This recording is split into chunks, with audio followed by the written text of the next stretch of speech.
In the summer of 1978, the town of Hollowmere had one truth it didn't speak of: the school that no one remembered building. It stood on the northern edge of the swamplands, half consumed by creeping moss and shadows. The wood of its frame blackened not by time, but by something heavier, like soot from a fire that never burned.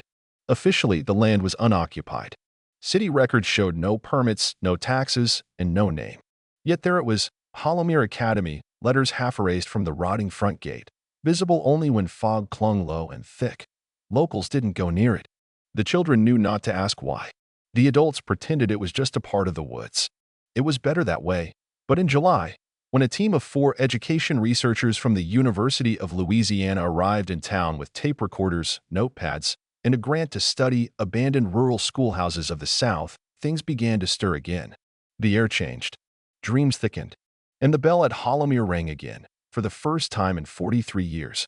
Emily Rourke, the team lead, was 29 years old, confident, and skeptical. She believed in facts and history, not whispers and curses. Her colleagues were Thomas Haverly, a postgrad folklore enthusiast with 2 mini books, Rachel Lynn, the team's photographer and audio archivist, and Professor Clarence Belmar, an aging academic with an interest in regional hauntings and a penchant for bourbon. The team set up their temporary office in the Hollowmere Inn, a decaying Victorian structure 2 miles from the school. Locals were polite but evasive. When asked about the school, they changed the subject. When shown pictures, they looked away. Only the gas station attendant, a man named Wendell who walked with a limp and refused to make eye contact, offered anything at all. "You're not the first ones to go out there," he said, eyes locked on the pavement. "Last time was 58. Sheriff went with him. None came back. But the bell did." "What does that mean?" Emily asked. Wendell just shook his head and went back inside. The walk to the academy was almost picturesque. Sunlight flickered through Spanish moss, birds chirped, insects hummed. But as they neared the building, nature fell silent. No birds. No breeze. The cicadas vanished, and the air felt thick, humid, like a fever. They stood before the building. 3 stories tall, Gothic windows, and a collapsed bell tower that somehow still gave the impression of height. The door was ajar, inviting. Inside, the air was cooler. Not musty, not moldy. Just still, classrooms stretched in symmetrical rows, desks askew, chalkboards intact but blank. There was no graffiti, no dust. As if the building had simply waited. Rachel clicked photos. Thomas muttered, scribbling field notes. Professor Belmar found a file cabinet still full of records. "No names," he muttered. "All rosters blank. Attendance sheets filled with hash marks. Like someone never finished the thought of a person." Then the bell rang. Once, loud, clear, deafening. But they had seen the bell tower, and it had no bell. They ran outside. Nothing. Just the wind again, finally moving. That night, Rachel woke screaming. She didn't remember the dream, but her hands were covered in ink. Dozens of tally marks covered her forearms. None of the others had seen her leave the room. The next morning, Thomas found his tape recorder running, though he'd never pressed record. On the tape, heavy breathing, faint scratching, and at exactly midnight, a child's voice whispering, "Class isn't over. Take your seats." The following day, Professor Belmar insisted on returning to the school alone. "The architecture demands further study," he told the team. But Emily knew it was more than that. He had been shaken the night before. Something in his eyes suggested he had heard something none of them had. He left around noon. By 4 p.m., he hadn't returned. Emily, Rachel, and Thomas followed his path through the swamp. The air felt wrong again. They found Belmar's satchel 50 yards from the school's front steps. His notebook lay open inside it. The last page was smeared with ink and a frantic, unfinished sentence. "The desks have moved. They know I'm watching." Inside, the school was darker than before. Shadows seemed to hang in the air like cobwebs. The temperature had dropped significantly. Thomas's breath fogged in the corridor. They searched all 3 floors. Belmar was gone. But in the second-floor hallway, every door was open, except room 209. When Emily touched the knob, she recoiled. It was burning hot. They forced it open. The room was empty except for a single desk. A chair was overturned. On the blackboard was written, "Prof. Belmar, detention." No chalk was nearby. Thomas began filming the hallway. Through the viewfinder, he could see movement, shapes darting past open doorways. But when he looked directly, nothing was there. That night, back at the inn, the electricity flickered. Rachel developed one of her film rolls. In a photo of room 209, a shadow stood in the far corner, tall, skeletal, with elongated limbs. No one remembered seeing it at the time. Over the next 3 nights, the team attempted to document the building's layout. But it changed every time. Corridors extended too far. Doors opened into impossible spaces. One hallway led them in a loop that brought them back to the lobby, except the lobby had no windows. And the clock on the wall ticked backward. Rachel disappeared for 7 hours. They found her in the auditorium, muttering answers to questions no one had asked. Her voice was hoarse, her eyes unfocused. When Emily tried to rouse her, Rachel said, "I can't leave. I have to pass." They dragged her out. She didn't remember how she got there. On the 4th night, Thomas set up microphones in every room. At midnight, all of them activated. From every room came the same sound, a classroom in session, chairs scraping, pages turning, the drone of a teacher's voice. But there was no one in the building. Then, room 209's mic picked up something else. A voice, louder, clearer. "A man. Quiet, class. Today's lesson is permanence." Emily played the tape back 4 times. The voice was Belmar's. The recording ended with the sound of a bell, then silence. Emily couldn't sleep. Every sound in the inn reminded her of the school, the creak of the floorboards, the groan of the pipes, the way the shadows lingered too long in the corners. She sat at the desk with her tape recorder and pressed play. Belmar's voice echoed again. "Today's lesson is permanence." Rachel, recovering in the next room, had started drawing obsessively black shapes of desks, bells, and chalkboards with strange markings. She didn't speak much, but sometimes muttered, "He's still teaching," over and over. Thomas wanted to leave. He had packed. Emily refused. "I need to know what this place is," she said. "If Belmar's alive, he's still in there." The next night, she returned alone. She entered the school at 11:53 p.m. Her flashlight flickered but held. The halls were impossibly long again, and the walls pulsed like they were breathing. In room 209, the desk was gone. But Belmar was there. He stood at the blackboard, back turned, writing with his fingernail. The words burned into the surface. Lesson 1001, Immortality. "Professor." He turned. His eyes were hollow, skin gray and tight. He opened his mouth, but the voice came from the walls, not his lips. "You should not be here, Emily. You are not enrolled." Suddenly, the room was full. Dozens of children sat at desks, faces blank, eyes covered in black cloth. A bell rang. They stood in unison and began to hum. Emily ran. The hall stretched and turned. Doors slammed shut behind her. The sound of chalk scratching chased her like footsteps. The hum grew louder, dissonant, unbearable. She burst into the auditorium. It was full of shadows. On stage, a massive shape loomed, part man, part architecture, draped in a robe made of school maps and timetables.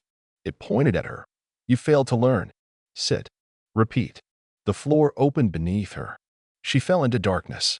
Rachel and Thomas never found Emily. They searched the woods, the school, the town. Local authorities refused to open a case. "No one by that name ever stayed here," they said. Rachel returned home, committed to a sanitarium 6 months later. Her drawings never stopped. Thomas wrote a report no one published. Hollowmere Academy had vanished from maps. The swamp returned, but every year on July 14th, at exactly midnight, a bell rings in the distance. Those who hear it report dreams of chalk and fire, of blackboards that whisper, of being called to a class they cannot skip. And on stormy nights, travelers near Hollowmere swear they see a schoolhouse through the mist, lit from within. Some even say you can hear a voice echo through the trees. Take your seats. Class is forever. In 1934, a fire swept through the town hall of Hollowmere, destroying most of the local records. But a single page survived, found in the remains of a locked filing cabinet, the enrollment ledger of Hollowmere Academy. The names were old, faded, but legible. 40 students. No teachers. At the bottom of the page was a scrawled note in red ink. The academy must never be rebuilt. Burn it, bury it, forget. Yet, 30 years later, it stood again. No one remembered building it, and the bell rang. Tommaso Alberti, 32, a former military man and private security contractor, accepts a discreet night guard position at Vatican City. The job description is vague: night shift security, confidential, high pay. The hiring process is efficient, focused solely on punctuality, silence, and obedience. For the first 3 months, the job seems mundane. Quiet patrols through echoing marble corridors, silent ancient halls, and an overwhelming sense of stillness. In the third month, Father Benedetto, an aging priest with faded eyes and a whispery voice, summons Tommaso and hands him a leather folder. Inside, 5 rules, written in multiple languages, including Latin and some unknown scripts. Tommaso is ordered to read them aloud 3 times. They are strict and absolute. Don't look at faces. Always announce yourself. Keep distance. Speak only when addressed. Never turn your back to more than one being at a time. No explanations follow. From this moment, the job changes. Once a month, in a specific wing of the Vatican, meetings are held. The participants are not tourists or clergy. They arrive precisely at midnight. Tommaso hears footsteps, some dragging, some gliding. He keeps his eyes lowered and counts them. He follows protocol to the letter. The following months adopt a strict rhythm. Arrivals, 4 hours of silence, departures. Tommaso patrols corridors, avoids eye contact, notes every detail. He learns to distinguish individuals by their footfalls and footwear. What unsettles him is not what he sees, but what he never gets to see.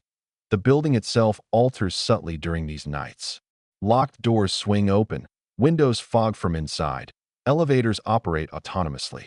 At first, it seems like coincidence, but the patterns repeat with eerie precision. Tommaso is assigned a partner, Salvatore, young and confident. He is given the same rules, reads them aloud, and treats them as theatrics. On their first night together, Salvatore breaks protocol, approaches one of the attendees and speaks without announcing himself. The response is immediate and silent. Salvatore turns pale and falls quiet.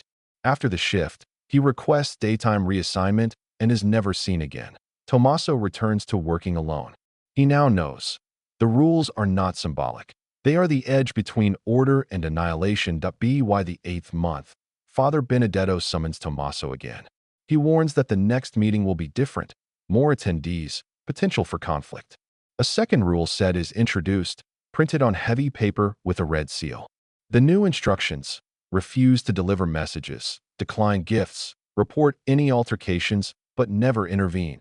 Evacuate immediately if sulfur or burning metal is detected. A thunderstorm coincides with the meeting. The first group arrives early, polished shoes, respectful nods. One warns Tommaso of an unstable night. The second group is new, silent boots, militarized precision. The third arrives late and loud, some barefoot despite the cold. The meeting begins. Raised voices echo. Lights flicker.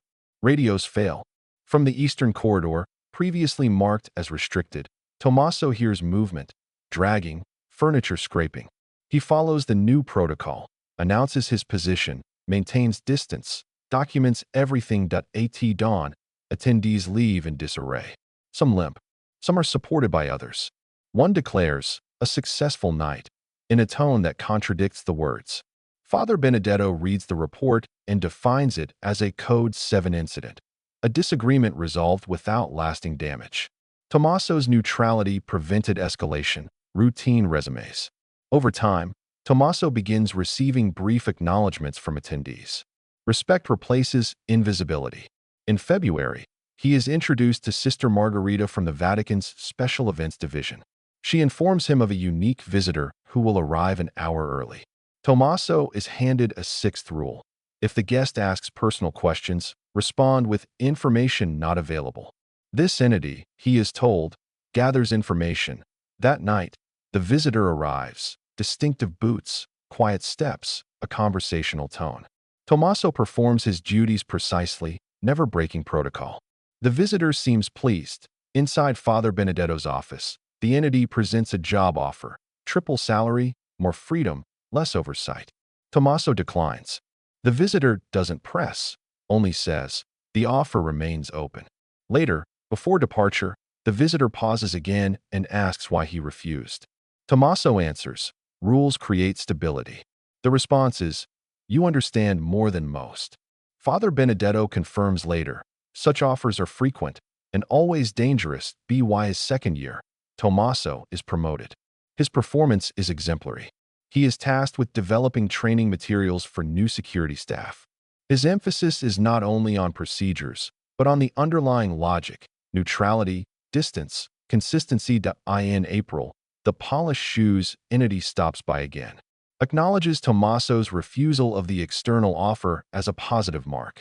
Resistance to compromise is a rare virtue. Tommaso realizes he is no longer just a guard. Vatican City has become neutral ground for negotiations between beings that might otherwise engage in conflict. He is the custodian of this fragile peace. After a particularly tense meeting involving 5 factions, Father Benedetto shows him a map marked with red zones, thin boundaries between realms. These meetings keep the unrest contained, he says. Tommaso finally grasps the magnitude. He is the guardian of an unseen gate. As Year 5 begins, the program expands. Other dioceses request implementations of the same model. Tommaso is appointed senior coordinator. He oversees the launch of new sites, trains personnel, and standardizes protocols to in December. At the final meeting of the year, the Polished Shoes entity informs Tommaso that his methods are being used in 12 cities. Conflicts that might have torn regions apart were avoided thanks to the protocol structure he helped design. Tommaso simply replies, "Thank you." He receives confirmation later. Thousands of lives were likely spared. That morning, Tommaso walks through the dawn-lit streets of Rome, feeling calm, not triumphant. His work is strange. His clients are indescribable, but his values are simple. He has learned, fear can be contained through procedure. Respect is earned through consistency.